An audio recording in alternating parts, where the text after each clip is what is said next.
Ether One est un jeu d'exploration et de réflexion à la première personne. Il a été développé par le studio White Paper Game et a été proposé au PS Plus en 2015, de mai 2015. Sachez que je n'ai pas du tout aimé ce jeu. J'ai toujours apprécié les jeux de réflexion à la Portal ou à la The Witness et également les jeux d'aventure, en fait les jeux d'exploration à la Everybody's Gone to the Rapture. Eh bien ce jeu mélange les deux formats, à la fois exploration et à la fois réflexion. Avant d'aborder tout ce que je reproche à ce jeu vidéo, à ce petit jeu vidéo indépendant, je vais d'abord aborder l'histoire, qui pour moi est un réel point fort, puisque cette dernière est très intéressante et elle aborde des sujets comme la démence. Dans Interone, nous contrôlons un employé d'un institut, d'une compagnie futuriste qui permet de retrouver les souvenirs perdus dans la Ether Institute of Telepathic Medicine. Dans ce jeu, nous enquêtons sur sur la mémoire perdue d'une femme qui s'appelle Jean Thompson, qui a 69 ans et donc qui souffre de démence. Cet institut permet en fait de recréer les souvenirs avec des simulations 3D, des simulations 3D et les souvenirs sont endommagés. Donc le but du jeu, ça va être en fait de reconstituer les souvenirs de la personne et savoir ce qui va se passer tout au long de sa vie, tout au long de ces événements marquants. Donc on va en fait reconstituer des souvenirs d'une personne. Concernant les graphismes, je rappelle que ce jeu est sorti quand même il y a plus de 10 ans et ce jeu graphiquement est propre pour son âge.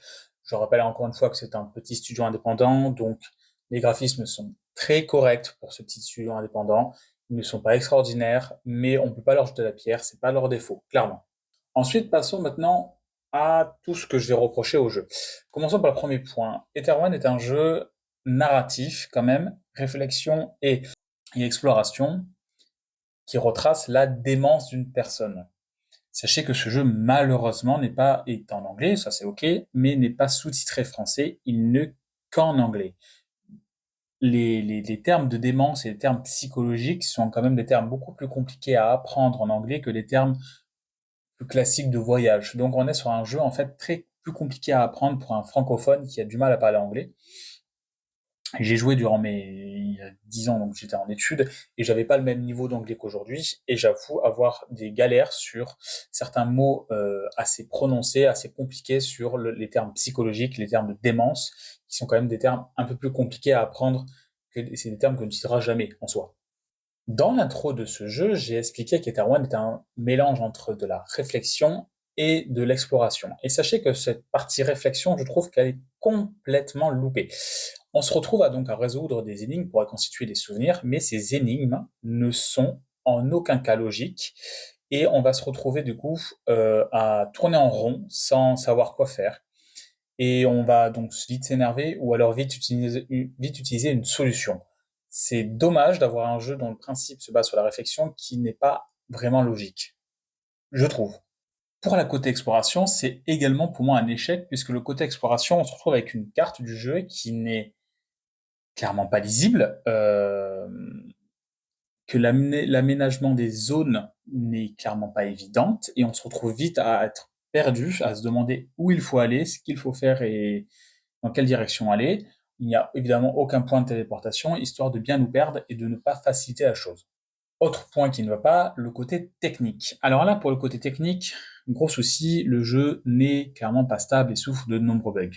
Vous allez avoir des temps de chargement infinis, vous allez avoir des bugs de collision vraiment gênants, vous allez avoir des plantages, des crashs qui vont vous faire du coup recommencer une certaine partie du jeu, certaines actions que vous avez faites, comme si vous avez vraiment besoin de rajouter une galère de plus dans un jeu qui n'est vraiment pas bon en fait. Comme vous l'aurez compris, cette critique est très courte et parce que en soi il n'y a pas grand chose à raconter. Je ne vais pas spoiler l'histoire parce qu'elle reste intéressante, c'est la seule chose qui reste intéressante dans ce jeu. Cependant, on se retrouve avec un jeu qui est pas bon, ce jeu qui est mal fait, qui est pas intéressant dans sa construction ni dans son gameplay. On est sur un jeu qui n'est pas fini, on peut appeler ça. Mais du coup, je vais résumer ce jeu en plusieurs points positifs et plusieurs points négatifs, en commençant par les points positifs. Et comme premier point positif, l'histoire qui est quand même très intéressante pour le peu qu'on comprenne l'anglais. L'histoire sur la démence est un sujet quand même très intéressant. Le thème est abordé, en deuxième point positif, c'est le thème abordé qui est quand même très percutant et très, très intéressant. Encore une fois, ça reste sur ce thème de la démence.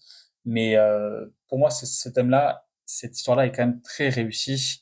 Et enfin, un jeu avec des graphismes convenables pour la date où il est sorti et le budget qu'il a eu, évidemment. Concernant les points négatifs, un jeu en anglais, sous-titré anglais, sans sous-titres français. Je ne demande pas des voix parce que je m'en fous en vrai, mais mettez au moins un sous-titre en français en dessous, permettant d'avoir des mots quand même sur le thème de la démence qui soient un peu plus clairs que des mots des mots psychologiques, c'est quand même pas les mots qu'on utilise le plus souvent au quotidien en anglais. Ensuite, des énigmes trop pas compliquées, mais trop tordues. Je dirais le mot tordu parce que des énigmes compliquées, il y en a, comme dans The Witness, il y a des énigmes compliquées. Mais là, c'est plus des énigmes tordues et mal construites, avec une logique trop, ben, pas bonne en fait, une mauvaise logique. Ensuite, pour le côté d'exploration, on se perd, on se demande où aller, ce qu'il faut faire. Le jeu n'est clairement pas lisible dans sa construction dans l'exploration. Et enfin, un dernier point, ben, je l'ai dit, une technique à la ramasse. Techniquement, le jeu en exclut graphisme n'est pas stable, a des bugs et a des chargements infinis. C'est vraiment chiant de jouer à un jeu. Petit jeu indépendant, je l'entends, mais le problème, c'est que pour moi, la finition doit passer devant d'autres points, et une finition comme ça donne envie juste de rage quitte le jeu, de ne plus jamais revenir, sans compter les problèmes des énigmes, etc.